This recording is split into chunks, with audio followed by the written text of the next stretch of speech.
Rafael Macedo do judô acabou não conseguindo conquistar sua medalha olímpica porque perdeu em função de desclassificação, em função de ter tomado mais uma punição lá. Será que ele foi roubado? E o que nós, como lutadores de jiu-jitsu, podemos aprender com o judô nas Olimpíadas? Será que é uma boa o jiu-jitsu ir para as Olimpíadas? É isso que a gente vai discutir nesse vídeo.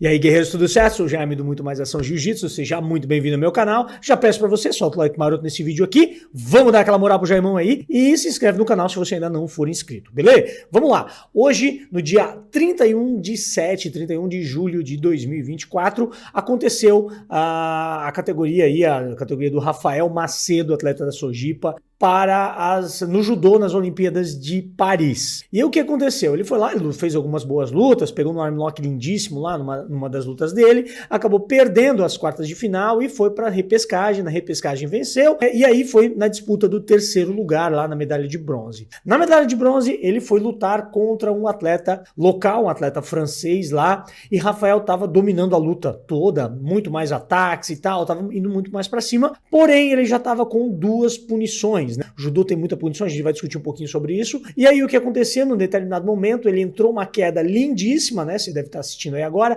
Entrou numa queda lindíssima, o cara caiu lá, e aí no que ele caiu, o Rafael foi tentar desenvolver a luta de solo ali. E em função de ter cruzado ali, ter prendido a cabeça do atleta francês com as duas pernas, né? Ter cruzado o pé ali, prendido a cabeça dele, o atleta começa a apontar, dizendo que estava cruzado e tal, e aí o juizão sobe, dá a punição pro Rafael. O Rafael perde a sua medalha de bronze, né? Teve muita discussão sobre isso aí, principalmente eu tava assistindo na Casa TV o Flávio Canto, nosso medalhista olímpico e tal, cara, sensacional, adoro os comentários dele, tava extremamente indignado com isso, ele falou muito sobre as regras do judô, que precisam ser revistas e tal, e tudo mais. E eu também concordo, acho que precisa ser revista, como todas as regras, a gente precisa sempre de atualização das regras de qualquer esporte, para deixar cada vez mais dinâmico e tal, mas aí o que acontece, né? Se você for olhar, cara, qual é o sentido, né? Eu assisti muito judô, né? Ainda não acabou, mas eu assisti muito judô nessas Olimpíadas e, cara, tem muita luta sendo decidida na punição. Muita luta. Isso foi até uma observação que o próprio Flávio Canto fez. E eu, como sou um cara meio nerd, gosto de estatísticas e tal, fui lá no site das Olimpíadas e fui olhar todas as lutas até o dia de hoje, todas que aconteceram no judô. Então, foram 312 lutas que já aconteceram nessa Olimpíada, ainda vão ter mais para fazer. Essa categoria do Rafael, se eu não me engano, a categoria até 90 quilos, tá? Ainda tem outras categorias aí, tem as categorias mais pesadas. E nós tivemos até agora 312 lutas, das quais 60 lutas foram decididas por punição. Ou seja, eles receberam 3 punições e foi desclassificado. Então, das 312, 60 decididas com 3 punições. Isso dá 20%. Ou seja, a cada 5 lutas, uma é decidida na punição.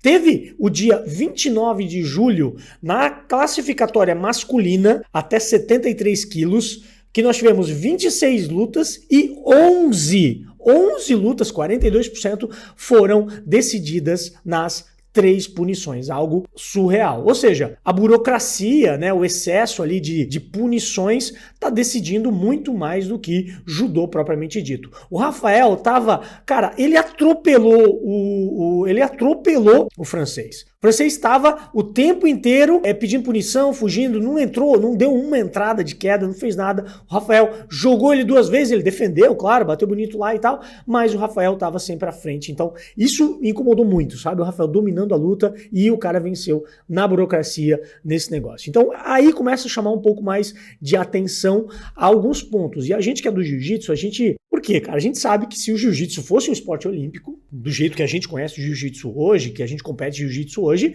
cara, era 10, são 9 categorias, né? Considerando absoluto são 10, mas são galo, pluma, pena, leve, médio, meio pesado, super pesado, pesadíssimo. 9 categorias, considerando feminino, mais umas 8, estamos falando de 17 categorias. Cara, 17 categorias, se fosse jiu-jitsu olímpico, no mínimo 15 medalhas. Você concorda comigo? de ouro. No mínimo 15 medalhas de ouro. E aí a gente sim gostaria que isso fosse olímpico pra gente começar a ganhar essas medalhas todas. Porém, se a gente começar a pensar em algumas coisas, faz a gente refletir se vale a pena o jiu-jitsu se tornar olímpico. Se vale a pena. Claro, tem vários critérios aí, a gente já discutiu, tem vários vídeos aí na internet falando o porquê que o jiu-jitsu não é olímpico, quais são os critérios e tal. É muita política por trás desse negócio todo, né? Quem quer ver o jiu-jitsu nas Olimpíadas, ou quer ver o seu esporte, enfim. Mas a gente tem que discutir se vale a pena ter o jiu-jitsu nas Olimpíadas. Porque o que acontece? Em todas essas lutas que eu assisti das Olimpíadas, muita regra do judô que eu não sabia que tinha e que tem, cara. Essa do Rafael, por exemplo, é ridícula.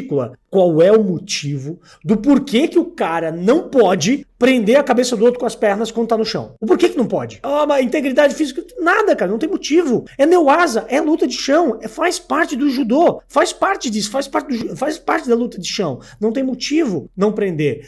Cara, não pode crossface, não pode cruzar o braço no rosto do adversário, não pode isso também, né? Então assim, tem que entrar o golpe perfeito, não pode. Não pode ataque de perna, você não pode entrar numa single leg, você não pode entrar no double leg, você não pode entrar no kataguruma, pode entrar no kataguruma, mas sem pegada de perna, você não pode, cara, não pode pegar na calça, não pode fazer pegada. Tem tanta regra que não faz sentido ter essas regras, sabe?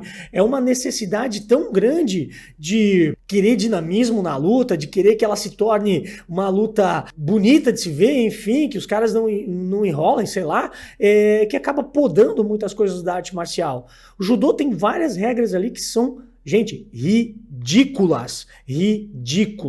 E aí o que acontece? Não é só isso, não tô falando só de judô. Se a gente for falar de taekwondo, de karatê, dessas lutas, todas essas lutas também, por se tornarem olímpicas, elas acabaram perdendo muito, mas muito da sua essência. Hoje, a gente, como lutador de jiu-jitsu, já reclama. Diz o seguinte, jiu-jitsu bom de defesa pessoal, ninguém mais treina, só treina jiu-jitsu de competição e tal. Imagina se virar olímpico. Imagina se virar um esporte do qual a gente não vai ter mais controle sobre as regras. Hoje, querendo ou não querendo, você gostando ou não gostando, as regras do jiu-jitsu são construídas por pessoas que vivem do jiu-jitsu e amam o jiu-jitsu.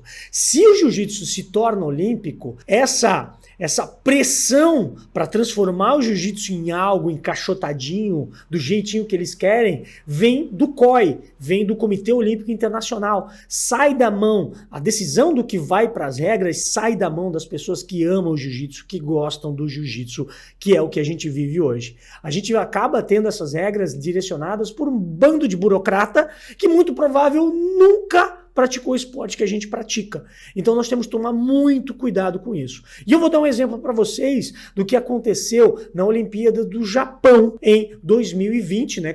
Acabou acontecendo em 2021, mas Tóquio 2020, que é do karatê. Eu vou ler para vocês a matéria, vocês já vão entender. Final da categoria até 75 quilos do comitê, categoria comitê do karatê. Iraniano sai de maca, mas leva o ouro após desclassificação de adversário no karatê. O cara saiu de maca, mas levou o ouro, tá? O saudita Tarek Hamed liderava a luta em busca do ouro inédito, mas se excedeu na força do golpe. Se liga. O iraniano Saded, não vou falar esse troço aqui, ficou desacordado e precisou deixar o tatame após levar um chute duro na parte superior do corpo, perto da cabeça, na final da categoria comitê, mais 75 quilos. Apesar disso, levou a medalha de ouro nas Olimpíadas de Tóquio 2020. Os árbitros avaliaram o golpe e julgaram que o saudita usou força excessiva. Sendo assim,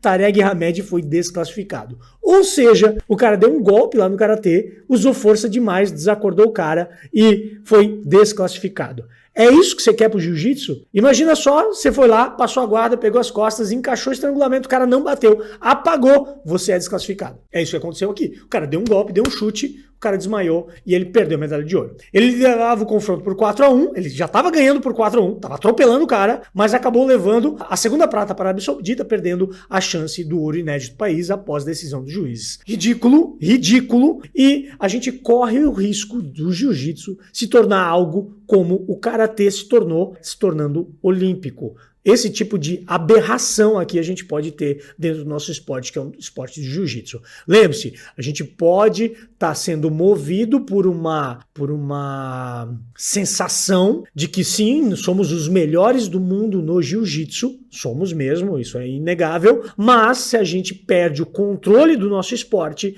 ele vai para a mão de um bando de burocrata que nunca praticou isso na vida, ele pode acabar virando uma palhaçada, que é o que está acontecendo com o judô já há muito tempo, que é o que aconteceu com o karatê em situações como essa. Queria muito saber a sua opinião, o que você acha disso. Concorda comigo? Não concorda? Tô falando besteira? Não tô? Escreve nos comentários aí, vamos trocar essa ideia. Não esquece, se inscreve no canal. Tamo junto, é nóis, um forte abraço. Muito mais ação jiu-jitsu, muito mais jiu-jitsu pra você.